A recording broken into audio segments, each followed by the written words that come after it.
like that. But we both got our ARDC shirts on, man. Be repping it. We call these our Legends tees. The Legends tees? Yeah, because it looks like the Run DMC logo. I was like, these look like I grew up in the late 70s, early 80s.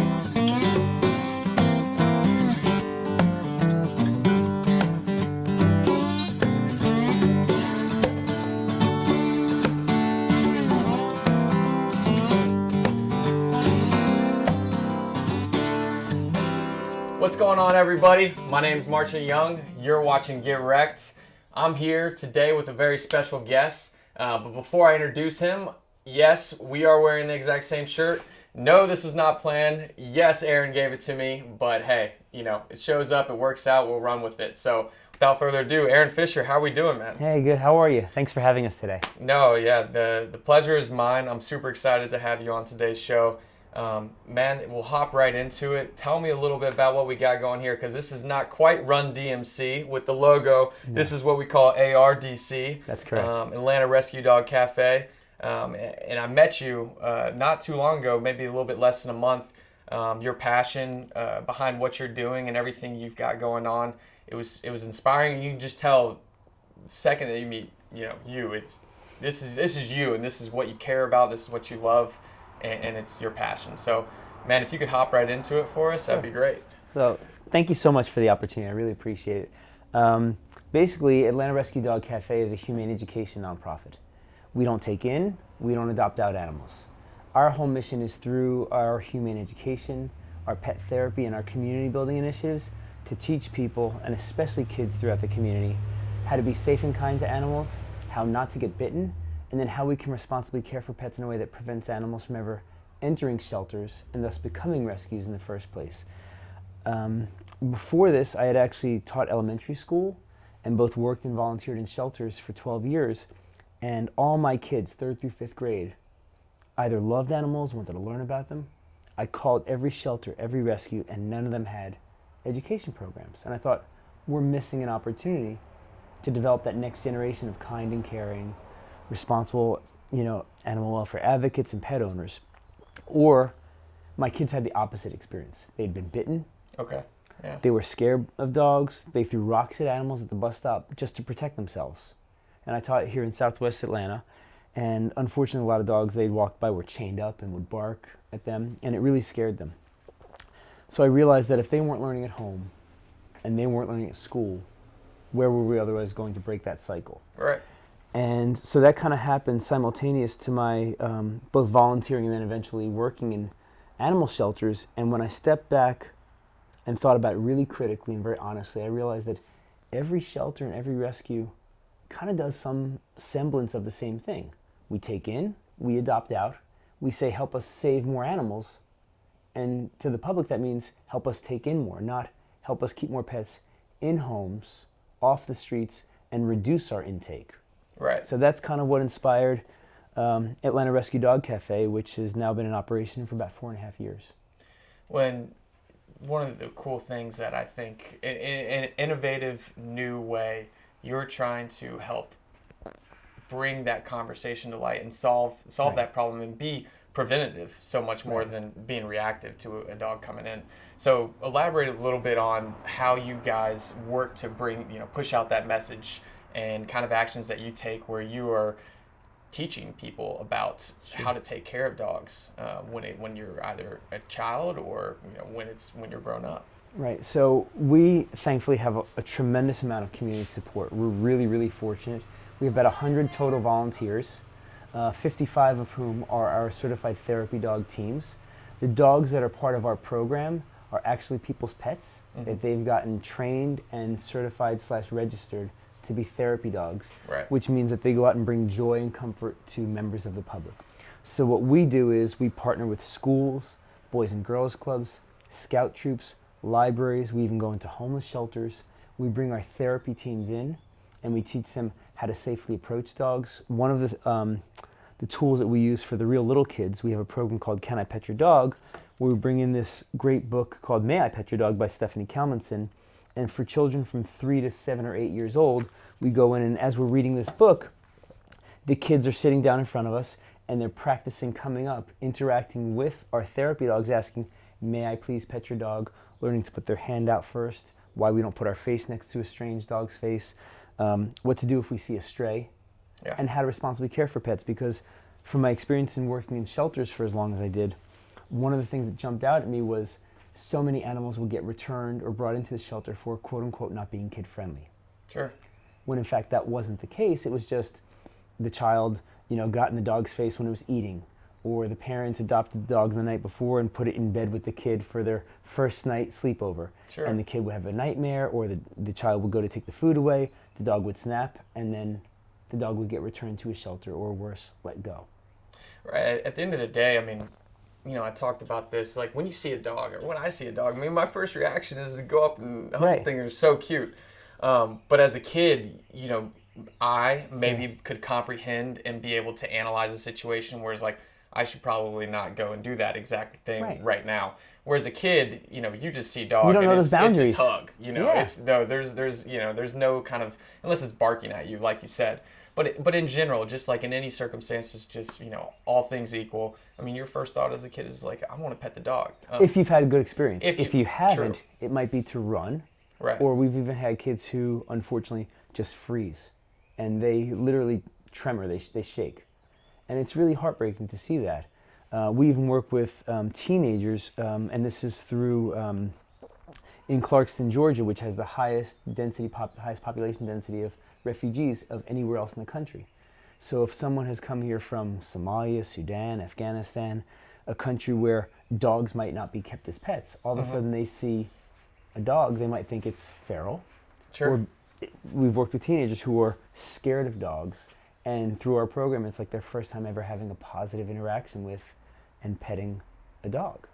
Yeah, at the end of the day, it's experience. That's right? exactly right, and like, building confidence. Right, 100%, and that just comes from more experience. That's the only way to build the confidence. Yeah. And I think one thing that we've talked about before, but I wanted you to point out was when you look at Atlanta and where you have vets or anything across the Atlanta area, you've seen that.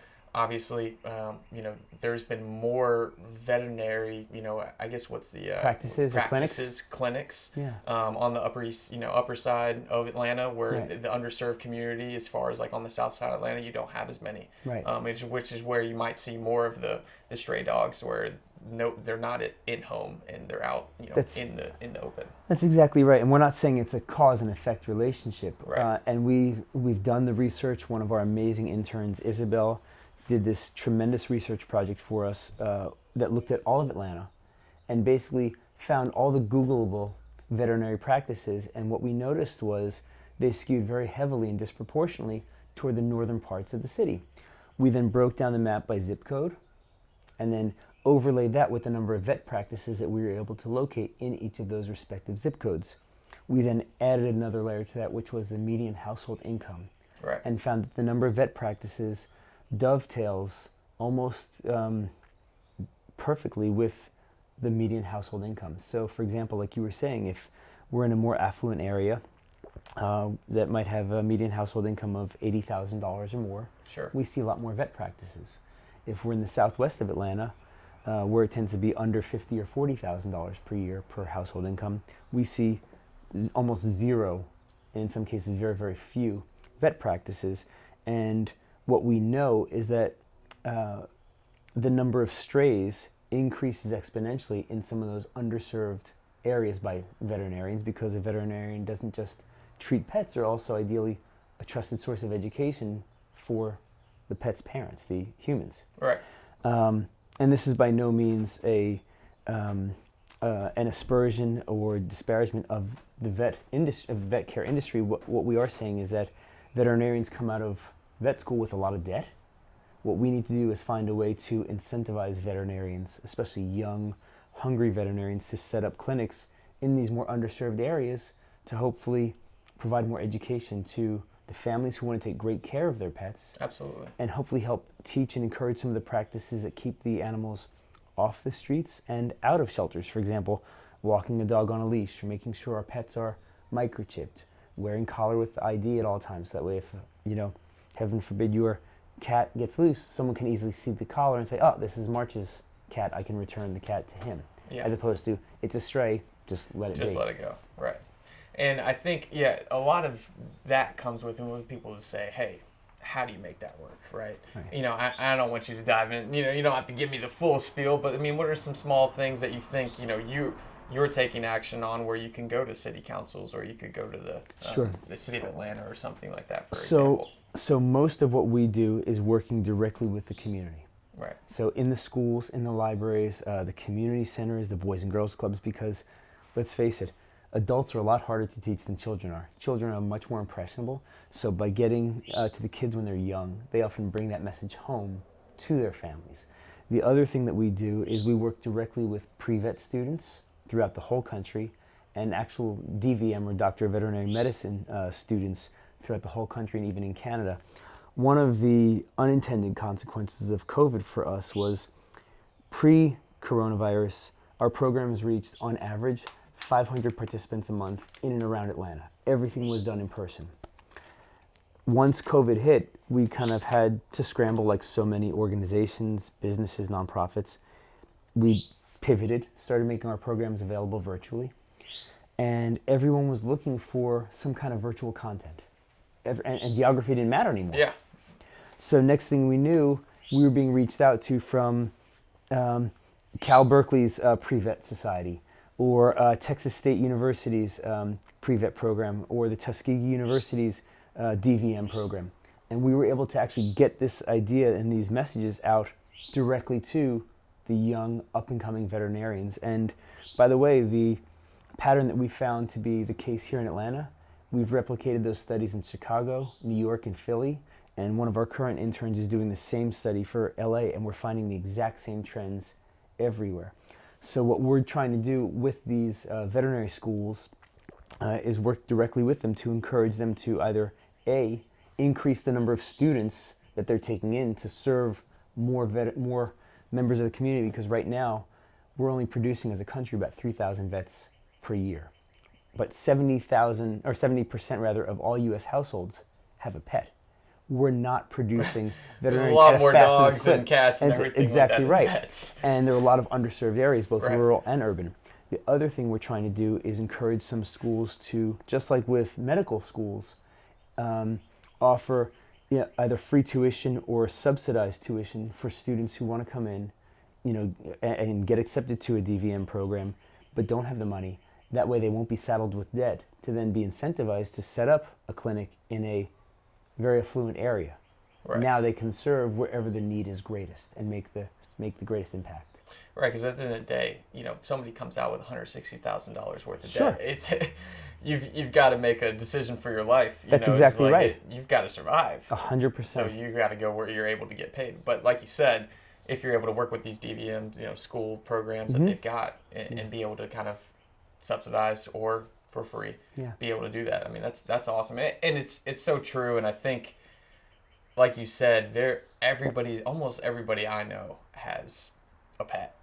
And it only increased during the pandemic. Oh yeah, absolutely. No, people were like, I gotta get me a dog. Right. I can't hang out with my friends. I need a dog. No, 100%. But I only know, gosh, I can only think of one girl that I know that is studying to be a vet right now. Right. And it's just, it's incredibly hard versus like somebody like a doctor or something like that. So we've actually done the research on this, and we've actually found that 41% of applicants to medical schools, human medical Right. medical schools, actually get in, and there are currently 155 med schools throughout the U.S.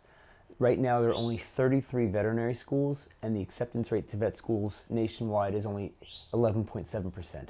Is it so really? It's incredibly difficult to get into vet schools, which, is one of the reasons that it's so hard to graduate veterinarians at the rate that's needed by society. Well, to yeah, care I for mean, the animals. you've got a fifth of the schools, and you've got a fourth of the rate of acceptance. Right. I mean, Exactly. that is. That doesn't make for. I mean, the numbers don't add up. You want people to be legit. You don't want Right. people to just be going in and not know anything about it. Sliding through and getting out, and all of a sudden being a vet. But at the same time, you've got to be able to. We have to meet the needs of society. If people want to be in there, I feel like you almost need to find more of a way to make that happen, because there is such a need for it. Right. Right. Well, and so, we talked a little bit, we've got these leashes here, and you talk a little bit about this and kind of some of the different things that you guys, Sure. how can we help impact what you're doing, whether it's a therapy dog or, like you said, with this leash. Yeah. So we have currently 8 programs that we offer for children as young as 3, all the way up to, we like to say, the youngest at heart when we go into our the senior care and assisted living facilities. Unfortunately, those were the first to go offline, will be the last to come back, as a result of the pandemic, because we're dealing with some of the more vulnerable populations. But whether it's our Can I Pet Your Dog program or these are part of our One Leash project, we get climbing rope donated to us either from climbing gyms, it's considered no longer climbing grade, Right. or when in the manufacturing process, if there's the slightest blemish, the whole cord would get thrown out. We either contact the climbing gyms or they get in touch with us. Mm-hmm. We collect the rope, we cauterize the ends to keep it from got fraying. And since we started this program 4 years ago, we've kept 6,000 pounds of this material out of landfills. The kids and adults who make these leashes with us in our One Leash project Right. are learning all about a lot of the humane animal practices and responsible pet care measures that we can all take while they're making the leashes. And for the kids, when they're making these, they're learning how to estimate, how to measure, how to subtract. They write a little letter where they dedicate their leash to a special person or pet in their life, and you can see on Right. yours the card where it says the name of the child or children who made the leash. We then give these out completely free to police officers and firefighters, and we train first responders how to help secure pets in emergencies. And for the police officers, what we do also is we work closely with the Atlanta's anti-cruelty unit for their Atlanta Police Department. We've given them thousands of these leashes, so now when they see someone walking a dog off leash, instead of giving that person a ticket or saying, hey, come here, let's talk, giving them a citation, Right. now they have an opportunity to do some real community building and say, hey, why don't you use this leash? And now it builds some trust between community and local first responders, police, firefighters that otherwise didn't exist previously. And at the end of the day, I think that's what it's about, right? Yeah. If people are talking about it, it's going to be more top of mind. And that's exactly right. And that's why we call ourselves a cafe, because a cafe is not just a physical place where you go to get a cup of coffee or a latte. It's also where conversation and community come together. And so we look at the word cafe as having 2 meanings for us. One, it's a place where we're trying to generate change within the conversation and bring community together on behalf of both the pets and people in the various neighborhoods in Atlanta and beyond. And then also our goal at year 3, which of course 2020 was to open up a nonprofit programming space with a little coffee counter so we could do these programs both in the cafe and continue to do those in the community. We've put that goal off until the end of this year next because the funding required, and let's face it, if we had had a brick and mortar, who knows if we'd still be in operation right now. Oh, that's true. So it turned out to be an Could be a unexpected little bit blessing in disguise because it kept our overhead to a minimum, but we've actually doubled our impact. Well, and so there's places that we can find you on social media and everything like that. Yeah. I want to get to that, but one thing and the place that I met you at, where I first was at the farmers market over there at St. Philip's, and I think that's such a cool way that you're able to go to the community and people are walking by. I mean, talk to me. Have you been able to really connect with the community that's over here in like the Buckhead area by going to these farmers markets? Tremendously. So we've been so fortunate to enjoy amazing support from the Peachtree Road Farmers Market, the Brookhaven Farmers Market, as well as a bunch of the amazing festivals that happen throughout Atlanta, whether it's the Kirkwood Spring Fling or the Ormwood Maker Fest or Virginia Highland Summer Fest and others like those. We have a presence at these. And at each of these festivals and farmers markets, we're able to do community outreach, interact with the public, get our literature and information in the hands of people, sell our sweet merch, Absolutely. accept donations, and get that conversation going. And and that's really helped sustain us. One of the things that's really kind of stood out to so many people when they've had a chance to interact with me, with our volunteers, our interns. One of the things that we tend not to think about or ask the question of is for shelters and rescue organizations, the incentive is always to show how many more animals they can take in on a financial standpoint. Okay. So they say to you, hey, Marchant, we took in 1,000 animals last year and you gave us $1,000. Mm-hmm. Thank you very much. That was really generous of you. Right. But this year we're on track to take in 2,000 animals. they're going to come to you and say, can you help us with $2,000? Right. They never come to you and say, this year we're only on track to take in 25% of the animals we took in last year, so can you only donate 25% of what you gave us last year? Right. The financial incentive is misaligned with what the goal of every rescue and shelter should be, which is ideally to put itself out of business. You want a home. Yeah. You know, we want to reduce the number of animals that come here because it means that every pet that's in the neighborhood has a loving forever home. The people have the means and the know-how to care for it and can do all that they can to keep it off the streets and out of the shelter's facilities. Right. So that's one of the things that really kind of resonates with people, and they say, oh, I never thought of that, about it from that perspective. That really, you know, that makes a lot of sense. Trust me, it did for me. I mean, Right. the things that you were able to lay out so eloquently the first time that we met, it just made sense, right? You found a way to conceptualize it for people to kind of understand like that. Because at the end of the day, I always thought, and not that shelters are a bad thing. But not at all. They're a right. great thing. They're a necessity. Absolutely, they are a necessity. But I never thought that there's a place for what you're doing. Right? It just never. Not that, of course, there's a place, but I never thought about it. Right? But it's such a great thing to be able to add to that space where you're able to have this conversation and keep pets out of the shelter. Because at the end of the day, that's what we want. The pet's gonna much more enjoy their life in a loving forever with home 3 kids where they can, love on them all day versus, being stuck in a shelter. Pen. Or pen next to 20 other dogs that are barking. So. Exactly. And we're not looking to replace or be a substitute for shelters. We're just looking to supplement what is already happening within the shelters and be that educational outreach within and throughout the community.